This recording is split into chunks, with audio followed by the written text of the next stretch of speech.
Hi all, thank you so much for watching my video. This means so much to me, you have no idea. For anyone watching this who doesn't know me, my name is LayLa Johnson. For most of you that do know me or are familiar with my case, you know that at the beginning of the pandemic that I was in a cycling accident that rendered me a T6 paraplegic with traumatic brain injury. And you know that my recovery is nothing short of a lot of hard work culminating in a big miracle. Many of you also know that I was a longtime disaster volunteer with the American Red Cross. Over the course of 7 years, I spent more than 6 months away from home working on both regional and national disasters. I spent a Christmas day driving to Driggs to help a family whose home burned down the day before Christmas. I worked middle of the night fire calls. I answered the phone in the middle of the night. I ran smaller jobs with very little oversight. I actually have a degree in emergency management, but chose not to pursue full-time work because I was greatly satisfied with my work with the Red Cross. And I found that I had value enough in helping in times of disaster and volunteering, so I didn't really feel the need to get a full-time job in emergency management. Going through the 2020 wildfire season was really difficult for me because I saw the desperate need for volunteers that could work despite the pandemic. And even in my own position in safety and security oversight, there was a desperate need of people that were able to work. And I wasn't able to be that person. And this was just really hard for me to watch. It was also during that time that I took my very first steps walking after my accident.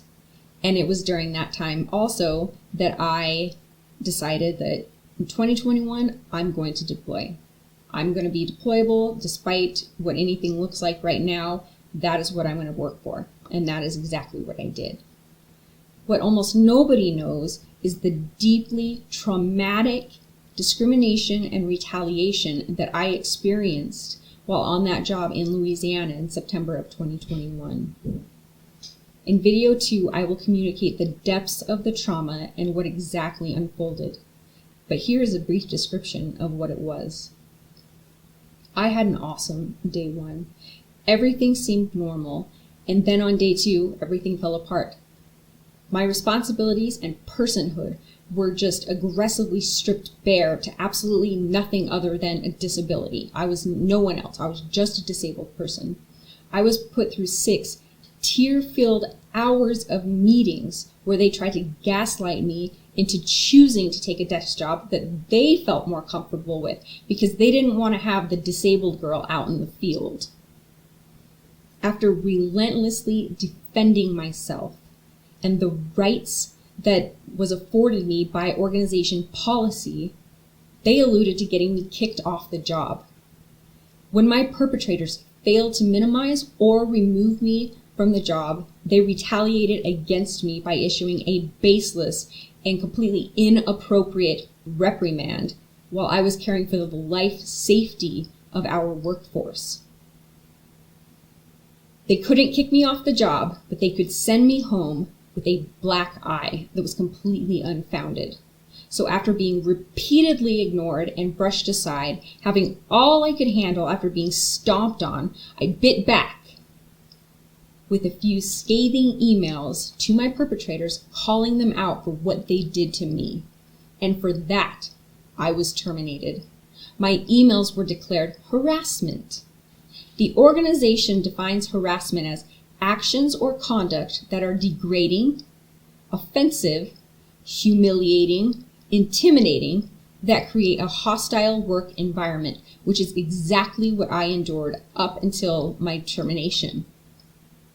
The organization has countless policies in place to prevent what happened, to protect the disabled people from the start, but they completely failed in my case. And without the dehumanization that I experienced, there would have been no emails. There would have been no termination. Isn't it ironic that I was terminated for being a harasser, yet none of my perpetrators were? I appealed to anybody and everybody that I could think of, all the way to the top of the organization. I received no help and certainly no reprieve. I was labeled a harasser after I endured hours of meetings over days defending my personhood and my physical abilities and my competence to be able to do my job, I've had to work through my own versions of victim blaming and shaming as I work through my absolute humiliation. I kept doubting myself, thinking, this has to be my fault. Professional, world-renowned humanitarian organizations don't just do this to people without cause. I was at such a loss. I held out hope for months, believing if I got my story in front of the right person, that this would be rectified. I had so much faith in the organization. I've learned in an incredibly painful way that there are not always two sides to every story after all. There is only one side, the side of the victim in this experience. Nothing the other side is relevant. Nothing the other side thinks or feels is relevant. Their feelings are irrelevant. Just because they may claim that they were just trying to do what they thought was right does not forgive what they did to me. It was an assault on so much of me. I've been embarrassed. I've been ashamed. I thought I knew how to protect myself before all of this. I've been my own advocate since the very beginning of my recovery. In the hospital, I learned, before being discharged, I had to go to classes to learn my rights as someone newly disabled. For this, I was at a complete loss. And so, this is where you come in. I'm going to lay it on thick here because this means everything to me, and I need your help. There's a giant void in my soul after being reduced to nothing more than a disability. I'm terrified to find out who my friends are, as they say, because I'm afraid of how few I will find. For all of you that lurk in the shadows that are gaining inspiration from my perceived strength, I'm calling you out. I need you to do the right thing by a victim, and with unnecessary shame, I am a victim. No matter how strong I'm perceived to be, in this, I am a victim. But in all of this, your words matter. You can help me, and I need your help. Don't worry, though. There is something for you in it, but you have to wait till the end to find out. Let me make this clear. I am not okay. I'm not okay, and this is not okay. This has to be changed, and you can help bring that change. We must accept that in everything, we're not alone. We're not alone in anything. If it's happened to me, it has happened to someone else. There are probably many who have been victimized in similar ways to me.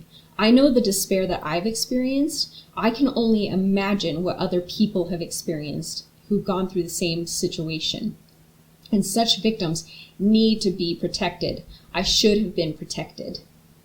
This brings us to the Americans with Disabilities Act, the ADA. It outlaws nearly any kind of discrimination and retaliation you can imagine against a disabled person, except one. Volunteers are not protected by the ADA. Why is that? Perhaps it's because volunteering is a choice. If some organizations are jerks, I can choose to go find a group of people who aren't jerks and work with them. By that measure, I say fair enough. I don't believe that we have to force people just to be decent. I don't believe in creating laws for that. But what about organizations that are tax exempt? Should nonprofits and other such organizations be allowed to save tax dollars all the while abusing disabled volunteers? What about billion-dollar organizations that act as a proxy of the U.S. government during times of disaster? Who shelters you in a hurricane or a wildfire or most any other major disaster you can imagine? Who provides food for the masses in these situations? Who is responsible for this? At the end of the day, the U.S. government is responsible for intervening in large-scale disasters. How does the government go about that? How do they shelter the masses, and how do they feed the masses? By engaging large-scale nonprofits to do that job.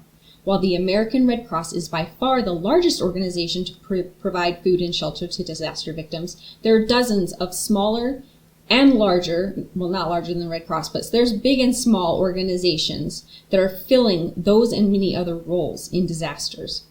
Don't think for 1 second that the highest ups of an organization are not talking to the highest ups of our government, whether local or federal, in an emergency. Our government says to those organizations, you're good enough to do this job. Our government says, good work and thank you to these organizations. Should the U.S. government be saying thanks for abusing and retaliating against your disabled volunteers in your workforce? Absolutely not. So Title I of the ADA covers workforce discrimination, and Title V covers retaliation. Title I protects employees, but shouldn't it just be protecting people? Do they have to be paid? Currently, the law attaches payment to a workforce, but should it always? The American Red Cross is 90% volunteer. 90% of the work that it accomplishes from the bottom to the top is completed by volunteers. I argue that any tax-favored nonprofit acting as a proxy to the U.S. government in federal disasters ought to be subject to Title I of the ADA to protect that workforce. Any workforce, whether paid or not, who is completing an integral part of their organization's mission, those volunteers or workers, they all ought to be protected by Title I of the ADA. This covers activities of all kinds: soup kitchens, Habitat for Humanity, animal rescues, Boy Scouts. All Title I is really mandating is decency and reasonable accommodation. It's not asking the world of these people. It's not asking for large financial investments. Most organizations require no dollars to be decent. On a major disaster, whether you're paid or not, it's completely irrelevant. Volunteers regularly manage paid staff, and there is no regard for this fact. They're a workforce who deserves to be protected. Without volunteers, our country would actually fall apart. I know we don't like to think that that's really true, but think about all the things that are accomplished by volunteers. It's amazing what they do for us. And in the majority of those cases, those jobs have got to be done by someone. So why aren't all of those volunteers protected? I've seen some dark days since this happened to me. I'm in nowhere as near a good physical condition as I was when I deployed. I worked so hard. My entire team worked so hard to get me ready for that. The amazing autonomy that I experienced during those 2 weeks, it's gone now. I've struggled to stay motivated. I've experienced retrogrades. I was already on antidepressants off-label for nerve pain before this. But after this happened, I had to go on the max dose of my antidepressant for antidepressant purposes. I had so much drive to become deployable. I worked so hard to meet the minimum standards to be deployable. After that was taken from me, there was nothing pushing me on. I thought I would be able to join another organization, but it's not that easy when you have a brain injury. I had 7 years of training and experience ingrained in my brain before all of this. Absorbing the complexities of a new organization will be a massive undertaking, and it's just not a priority at this point when I have so many other things to deal with. So much was taken from me, so much. I wish that I could really make you feel it, that you could just really, truly understand the depths of my sorrow through all of this, being reduced to my disability. This is a big deal. This has been so hard. One of my friends commented that I sounded more upset about what happened with the Red Cross and being terminated than I ever did about my accident, becoming a paraplegic. And that comment was absolutely true. I cried more in the hours of gaslighting that I underwent than I have in nearly 3 years since my accident. My spirit was in pieces as I defended myself to the bitter end. So here's your homework. We're writing letters to our representatives, asking them to include Title I of the ADA, asking them to include volunteers under Title I of the ADA. It's that easy, and there is nothing to lose. So this post has a link to a folder, and that folder contains sample letters and contact information for Eastern Idaho's U.S. Representative, Mike Simpson. If you're not from Eastern Idaho, you will find a link that helps you identify your U.S. representative. We're targeting the U.S. House. The representative for Western Idaho, Russ Fulcher, he is actually on the committee that would ultimately propose this. So anybody I know in Western Idaho, please reach out to Fulcher. We all know that there are multiple ways to send letters. Handwritten letters are apparently the best way. For some reason, it seems more sincere to congressmen. Maybe it's because it's obviously extra effort. Then, of course, there's faxing and email. I'm not going to be choosy here, but if you really love me, you'll lick that stamp. So this post is public. Please share it. Thank you for watching my request for help, and check out video number 2 if you want to hear more on what actually happened to me and what that looked like. Video 3, though, that one should be a lot of fun. I have nothing to hide here. In that one, I will read you the truthful, yet apparently harassing emails that I wrote. I have no shame in my reaction to harassment. No one gets to tell me how to react as a victim. I don't need to hide my sins from you. I was laughing while I wordsmithed these emails. It was cathartic. Had I known I was going to be terminated over these emails, they would be really fun to read now.